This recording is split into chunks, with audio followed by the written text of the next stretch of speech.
Hey, come sit by the fire with me.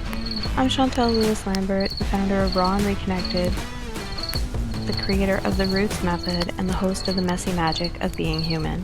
This is where we talk about the brain, the nervous system, relationships, identity, behavior, and all the weird, beautiful, frustrating shit that comes with being human. No perfection, no pretending we have it all figured out, and definitely no shame. Around this campfire, there's only curiosity, because the more we understand ourselves, the less we have to judge ourselves. So grab a coffee, grab a beer, get comfortable, and today, we need to talk about something that almost every human has experienced. Why is it that we can be so fucking nice to complete strangers and then lose our shit with the people we love? Seriously. You're at the grocery store. Someone accidentally bumps into you and you're like, oh my goodness, no problem. You smile. Cashier makes a mistake and you're like, that's okay, take your time. Someone holds you up and you're like, no worries. And then you get home, your husband, your wife, your partner, your kid, your mother, somebody you love does one tiny thing, and suddenly, the audacity of this person. They put something back in the wrong place. They leave a cupboard door open. They don't replace the toilet paper. They answer you with a slightly different tone, and you're standing there thinking, I swear to fucking God, I live with fucking animals. And here's the really interesting part. Half the time, it's not actually about the cupboard or the toilet paper or the spoon or the socks lying there fucking feet from the laundry basket. Like, just 2 feet away. It's just 2 feet away. Although, come on, it's 2 feet away. Just put them in the laundry basket. Nah. Usually, there's something happening underneath. And today we're going to figure out what the hell that might be. It's never just the spoon or just the socks. Imagine this. You walk into the kitchen, there's a dirty spoon sitting on the counter. You've asked your partner 50 times, can you please put your dishes in the dishwasher? And there's the spoon. Now, objectively, we have a spoon. That's it. It's a small piece of metal. Nobody died. The house isn't burning down. There's no bear. But inside of you, there's a fucking bear. Because your brain might not be responding to the spoon. Your brain might be responding to, nobody listens to me. Or, nobody respects my time. Or, I have to do everything around here. Or, why am I always the one responsible for all of this shit? Now suddenly, that spoon weighs about 800 pounds because you're not arguing about cutlery anymore. Fuck no. You're arguing about meaning. And human brains are meaning-making machines. We don't just experience what happens, we interpret it. So think back to episode 3. We talked about those hiking trails, those familiar patterns that our brains learn through repetition and experience. Relationships have trails too. Some are beautiful. Maybe your partner walks through the door and you automatically smile. Maybe your child crawls onto your lap and your whole body softens. Maybe your best friend calls and you instantly feel better. Those are trails. But, we also build trails around conflict. Maybe someone changes their tone and you immediately get defensive. Maybe somebody gets quiet and you immediately start worrying. Maybe somebody seems upset and you begin to walk on eggshells and your first thought is, what did I do? Maybe somebody criticizes you and before they've even finished their sentence, you're preparing your defense. Here's one that we hear a lot of. Maybe somebody wants to talk about feelings and your brain goes to, fuck, absolutely not. Those are trails too. Here's the strange part. Why don't we react this strongly to everybody? Because relationships matter, connections matter, belonging matters, being accepted matters, being loved matters. Human beings are deeply social. Our brains and nervous systems develop in relationships with other people. So the closer somebody gets, the more meaningful their behavior can become. If some random person at the grocery store doesn't like you, you might think, whatever. But if your spouse says, I feel disconnected from you lately, it's a whole fucking different ballgame. Because now we're talking about something important. Connection, belonging, the possibility of rejection, the possibility of loss. So Frank here, that shit from all the way up in the watchtower, and Frank starts, did somebody say rejection? Easy, Frank. We're talking. Sounds like a bear. It's not necessarily a bear, Frank. No, you're right, it's a big fucking bear, says Frank. This is why sometimes the people we feel safest with can also trigger enormous reactions. There's more at stake emotionally. And then we add our histories and this is where it gets even messier. Two people don't enter a relationship alone. They each bring an entire forest. Think about that. Your partner has roots. You have roots. Your partner has old trails, old neural pathways. You have the old trails and old neural pathways. Both of you have a watchtower. Both of you have a Frank. Both of you have guides. Both of you have different beliefs about love, conflict, trust, sex, money, family, affection, responsibility, apologies, communication. And then we move in together and go, this should be easy. Are you fucking kidding me? We've basically taken two completely different forests, don't even know what they're made out of, smashed them together, and then thrown in bills, kids, jobs, aging parents, laundry, hormones, sex, sleep deprivation, and somebody who apparently cannot figure out where the goddamn scissors belong. And we're surprised when there's a conflict. Of course there is conflict. And this isn't only in romantic relationships. Maybe it's a relationship with your mom. She says one sentence and suddenly you're 14 again. Anyone? Anyone ever been there? You could be 52 years old, successful, confident, running a company. And mom says, are you really wearing that? And your nervous system goes into, we're 15 again. Or your dad gives you that look, you know the one, doesn't even have to say a word, doesn't have to say anything, and suddenly you're explaining yourself. Or your adult child doesn't answer your text, and now you're imagining 27 horrible scenarios where they're on the side of the road dead. Or your sibling makes one comment at Christmas dinner, and suddenly you're fighting about something that actually happened way back in like 2000.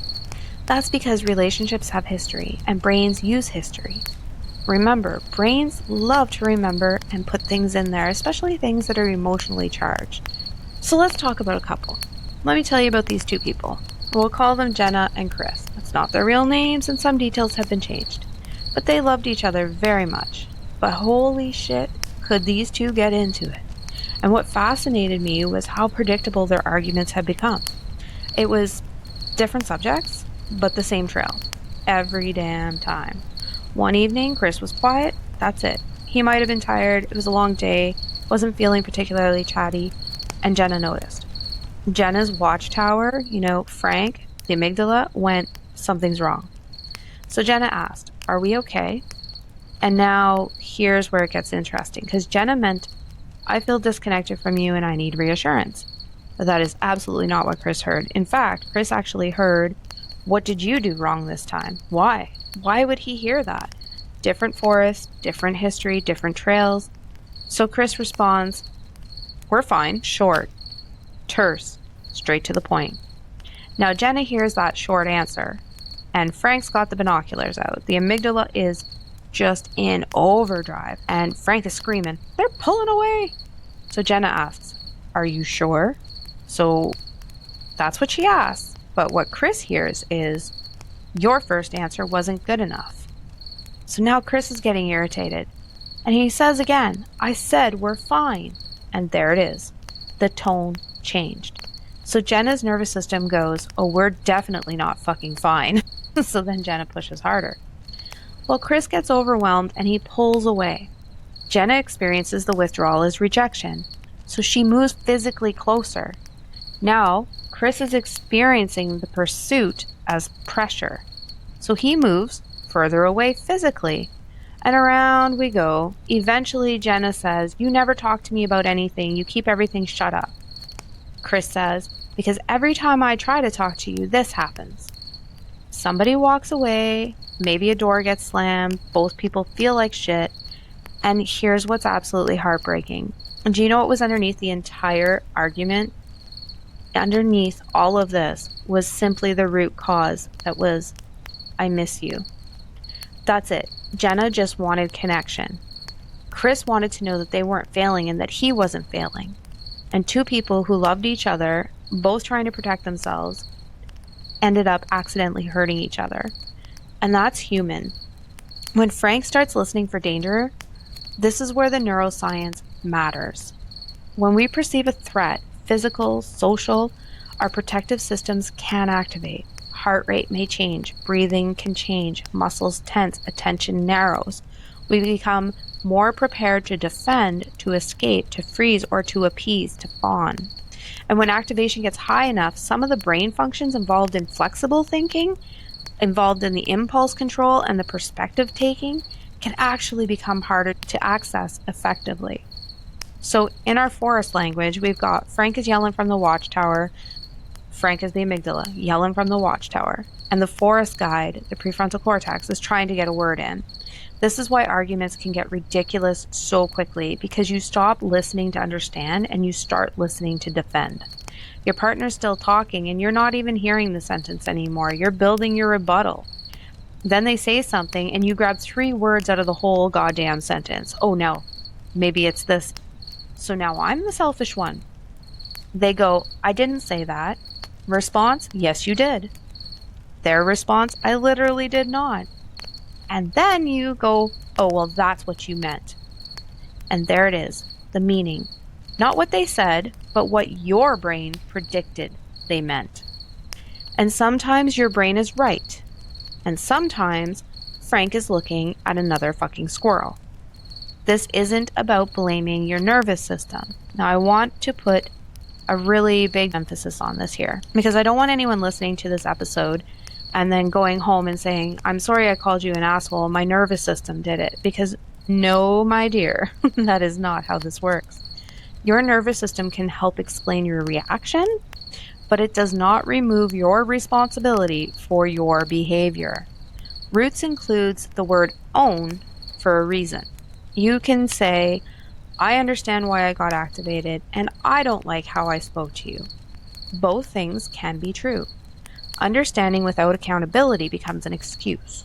Accountability without understanding can become shame. So we need to have the two. We need to have the accountability and the understanding. But we get a lot of the question of what's under the anger. And this is one of the biggest things that I've learned working with people. Anger often isn't alone. Sometimes anger is exactly what it looks like. Something crossed a boundary, something is unfair, something needs to change. But sometimes, if we look underneath it, there's something softer there. It's hurt, fear, embarrassment, rejection, loneliness, feeling unimportant, feeling dismissed, or feeling unwanted. And anger can feel a hell of a lot safer than saying, that hurt my feelings. Or sometimes we don't even know what we are actually feeling. Especially if you weren't raised in a home where people talked like that. Maybe you learned, toughen up, don't cry, don't be dramatic, deal with it. So 20 or 30 years later, your partner hurts you, and instead of saying, that really hurt, you say, go fuck yourself. It's armor. Anger can be armor, and armor is useful when you're fighting a bear, but it's less useful when you're trying to hug your spouse. So the window of capacity is something that we're going to chat about right now, because this is where another part of the Roots Living Forest becomes really useful. Your window of capacity, think about it as the range in which you have enough nervous system capacity to stay present with what's happening. So you can still feel emotion without being completely overtaken by it. When you're inside your window of capacity, you can disagree, listen, think, you can notice your body, maybe even laugh. As the activation rises, as you're getting a little more and more, flustered or angry or upset, or even just scared, you might notice that your jaw starts to tighten, your chest gets hot, your heart pounds, your shoulders go up, your voice might get louder, your tone changes, you start talking faster. You begin to interrupt the other person and you want to pace or you want to leave. Or maybe you go in the other direction and you become blank, numb, quiet. You can't think. You want everyone to leave you the hell alone. Those are clues. Your body is telling you, we're getting outside of our capacity here. And that is probably not the moment to solve 20 years of relationship problems, just saying. Sometimes the best thing you can do is stop. There's this idea that healthy communication means you have to stay and finish the conversation, but no. Sometimes regulation means stop talking. But there's an important difference between taking a regulated pause and abandoning the conversation. So try this instead. I want to work this out with you, but I'm too activated right now. I need 20 minutes. I am coming back, and I do want to work through this. That last part matters. I'm coming back. Because imagine your partner's old trail involves abandonment. You get overwhelmed. You leave without saying anything. Their Frank, their amygdala goes, they're leaving us. So they follow you. You feel chased. Your Frank, amygdala, goes, "We're trapped." You leave faster. They pursue harder. And congratulations, we now have two nervous systems chasing each other around the fucking forest. Nobody's evil. The pattern is the problem. And then come back. Make sure to come back, because this part matters just as much. If you say you're coming back, come back. Maybe 20 minutes. If you say 20 minutes, try to stay with the 20-minute range. If you say, I need a little more time, maybe an hour, you need to come back on whatever time you've actually agreed on, and then try something different. Instead of you never listen, try, I didn't feel heard. Instead of you don't care, try, I felt really unimportant in that moment. Instead of why are you always so fucking distant, maybe try I've been missing you lately. And instead of saying leave me alone, maybe try I'm overwhelmed and I need some space, but we're okay. Do you feel the difference? One attacks the person and the other describes your experience. And describing your experience requires vulnerability, which can be terrifying, but that's where connection lives. And sometimes we screw it up anyway because, well, we're human. You can know all of this, you can listen to this entire episode, you can understand the watchtower, you can know about your window of capacity, you can know exactly what your old trail is, and then Tuesday happens, and you absolutely lose your shit.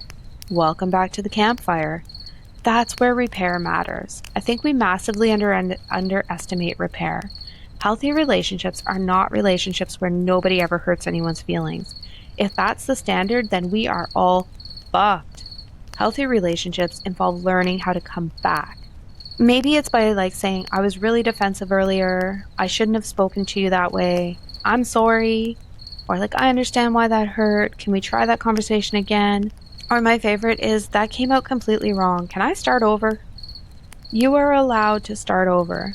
That's a new trail too. And think about what repeated repair can teach a nervous system, right? Conflict happens and we still stay connected. Someone gets upset and we come back. We disagree and the relationship survives and I'm not left alone. I make a mistake and I'm still loved. You hurt me and you care enough to repair. Those are powerful experiences, especially for someone whose old forest learned that conflict means disconnection. And this applies to parents too. If you're a parent listening to this, you're going to lose your shit sometimes. I know the internet would like you to believe every emotionally healthy parent crouches down at eye level and calmly says, I see you're having big emotions. But meanwhile, in real life, you've asked somebody to put their fucking shoes on 17 times and, well, you know what? You're human. Your nervous system exists too. The goal isn't perfect parenting, but the repair matters here too. So if you yell at your kid, make sure to take accountability. I yelled earlier. I was overwhelmed, but it wasn't okay for me to speak to you that way. I'm sorry. Think about what that teaches a child. Adults do make mistakes. People need to take responsibility and accountability. Love can survive conflict, and apologies don't make you weak. That's a hell of a new trail to give somebody. So today's trail marker, this is what I want you to practice this week. Please, the next time someone you love gets under your skin, before you react, if you can catch it, ask, what did Frank the amygdala just hear? Not, what did this asshole just do? Instead, what did Frank hear? Criticism, rejection, disrespect, abandonment, failure, loss of control? And then ask, what am I actually feeling underneath this? Maybe you're pissed. Fine. But is there anything else? Is there hurt, fear, embarrassment, loneliness, overwhelm? Then one more question. What does my forest guide know that Frank might be missing? Maybe your partner isn't abandoning you. Maybe they're tired. Maybe your kid isn't disrespecting you. Maybe they're overwhelmed. Maybe your mother really did say something shitty and you just need a boundary. The answer isn't always everything is fine. The answer is, let's get enough information to respond to what's actually happening. That is regulation. That is awareness. That is choice. That's roots. So I want you to remember something. Every person you love has a forest. They got neural pathways. They've got a brain. And so do you. Somewhere inside those forests, those brains, are old trails, old neural pathways. There's roots. There's storms. There's beautiful clearings. There's places that nobody else has ever seen, and when we love somebody, we don't just meet who they are today. Eventually, we're going to bump into some of the things their forests learned along the way. And they bump into ours, and that's where it gets messy. But that's also where something beautiful can happen, because relationships can become places where we practice the new trails, where we learn, where I can speak honestly and still be loved. I can set a boundary and stay connected. I can hear no and survive. I can disagree without attacking. I can apologize without losing my dignity. And I can be vulnerable without being weak. I can fuck something up, repair it, and try again. That's not a perfect relationship. That's a human relationship. So take a deep breath, unclench your jaw, let your shoulders soften and drop away from your ears. Feel your feet underneath you and notice you're here. Remember, you are not broken. You are becoming. Every challenge you've faced, every lesson you've learned, and every step you've taken has shaped the person you are today. Keep tending to your roots, because everything that grows above the surface begins below it. There is beauty in the struggle, there is wisdom in uncertainty, and there is growth in discomfort. And there is always a little magic waiting to be found in the mess, because that, my friends, is the messy magic of being human. So thanks for sitting by the fire with me, and this week, if you find yourself ready to end a 20-year relationship over a dirty spoon, maybe check in with Frank first. It might actually be about the spoon, but I'm willing to bet that there's some other shit going on underneath it. So stay curious, and I'll see you around the fire next week.